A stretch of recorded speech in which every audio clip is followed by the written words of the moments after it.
He said, when he chose me for this job, first was, Pete, you better be tough as shit. Okay? And he was right. All right? This job, it's not tough like you're tough. Like you do the real thing. Out at sea, ready to go, vertical launch systems, capabilities, anywhere we need you to go. My job is just to stand up on behalf of the nation. Stand up to special interests, or politicians, or foreign adversaries in a tie. That's not difficult when I know what you do for all of us. So the other charge the president gave me was to restore the warrior ethos. He said, bring the warfighter mentality back to our military across the spectrum. And so from my perspective, that means getting back to basics. Basics. Readiness, accountability, standards, leadership, warfighting, lethality, training. Distractions aside, differences aside, our unity and our shared mission is what's important. And that's what I look out and see here. And I look out at the dedication that it took to bring this ship back to life, fully operational, the capabilities that it provides. That is a part of restoring the warrior ethos. Then we're going to rebuild our military, which he also charged us with doing. That's a big part of the job we do in Washington, D.C., is to ensure we understand from the COCOMs. We're here with SOUTHCOM. You sailed from NORTHCOM to SOUTHCOM. I'm here with the SOUTHCOM commander. He's letting us know what he needs. Our job is to fight for that. Make sure as warfighters you have the systems, the platforms, and the capabilities you need. And then the third aspect is reestablish deterrence. Make sure that American strength, peace through strength, is achieved. Because we don't want to use these big guns on this ship.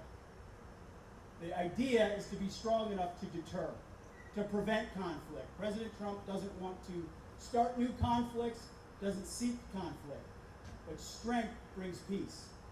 And before, we saw the unleashing of October 7th, the war in Ukraine, what happened in Afghanistan, and our adversaries seem to get a sense maybe now is the time to move.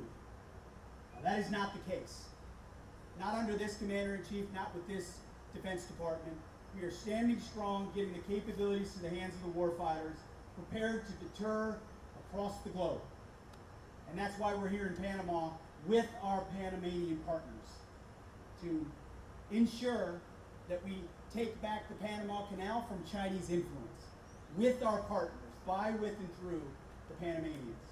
And it's been an incredible response. And to see this cruiser, that cutter, the capabilities we have, the Marine company that's here, the band, thank you for the amazing music, appreciate it. All the capabilities that are brought to bear. We're going to increase our partnerships, increase our joint exercises, our joint training, all of which is good for peace in the Western Hemisphere. So the last message the President always wants me to deliver is that he has your back. He has your back in the missions that you undertake on behalf of the nation. And I know when I was a young platoon leader in Iraq, all I cared about was that my company commander and then my battalion commander, my brigade commander, division commander, corps commander, theater commander, that they had my back. And that meant I knew I could go do my job as vigorously, as aggressively as possible. And so we're trying to push responsibilities down to the commanders on the ground as much as possible. Untie the hands of warfighters to execute violently against the enemy as much as possible. And then in the process, have your back as you vigorously prosecute our enemies. You should never be, if we're doing our job right, you should never be in a fair fight. You should have an overwhelming advantage in the ability to close with and destroy the enemy on behalf of our nation. So thank you for what you do. Thank you for the selflessness you display, for the way you stay ready, the way you stay fit, the way you apply standards and accountability. You represent a grateful nation. Our job is to have your back, and we pledge that we will continue to do so.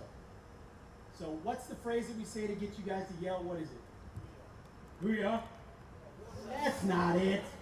What is it? War. Dragons! War! Dragons! War! Dragons! That's what I'm talking about. Thank you all very much for everything you do, and I think we're going to recognize a few great folks.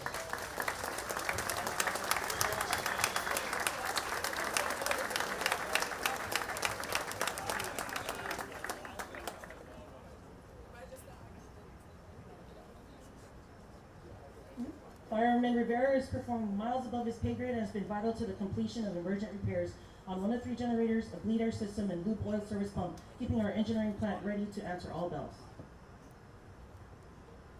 FCA-3 Marine has spent over 700 hours correcting catastrophic equipment malfunctions of power converters, voltage sensors, resistors, and water cooler efforts that ultimately enabled Chosen to complete combat system ship's qualification. ET1 Alvarez is an expert trainer who qualified 9 personnel in positions that were essential to the operation and restoration of combat systems communications equipment. GM1 Ruiz is our go-to small arms instructor who qualified over 300 shooters in operating the M9, M500, and M4. CS2 Hanks was exceptional in his support to the SOCOM reception that happened 2 days ago. Chief Bosensvake Jacobs has turned Kimball into what I would call the cartel's worst nightmare, and he personally has trained 3 pursuit teams that have led to the seizure of 6,000 kilograms of cocaine. That's 6 tons. Great job, Chief. Round of applause.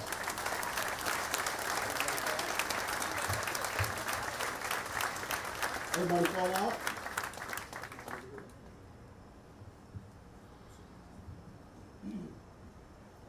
All right, ladies and gentlemen, what a pleasure it is. I want to make sure I get this right. Standing in front of me is a young man, Diego David Portillo. How do I pronounce your last name? Espurua. From Guadalupe, Panama. His mother's an accountant.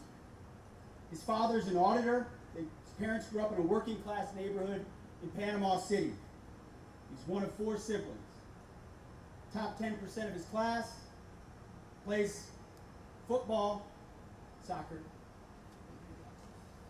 He's in the mile run and the shot put. He's got a passion for music, and he's a member of the school's marching band. And he has the distinction of being the 3rd individual from Panama to ever be accepted into the United States Naval Academy.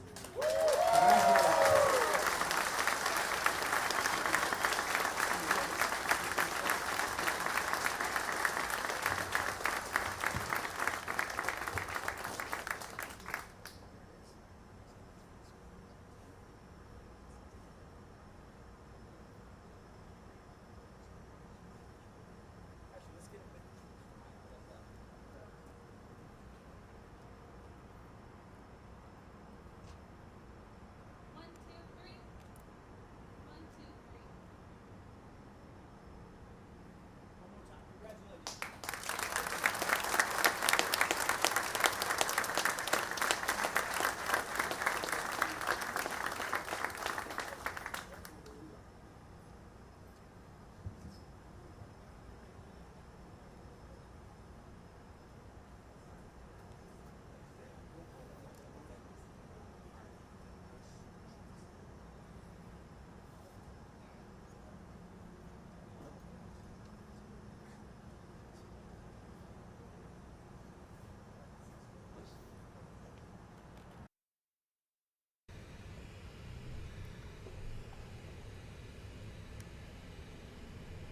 Okay, I am feeding the other stuff now.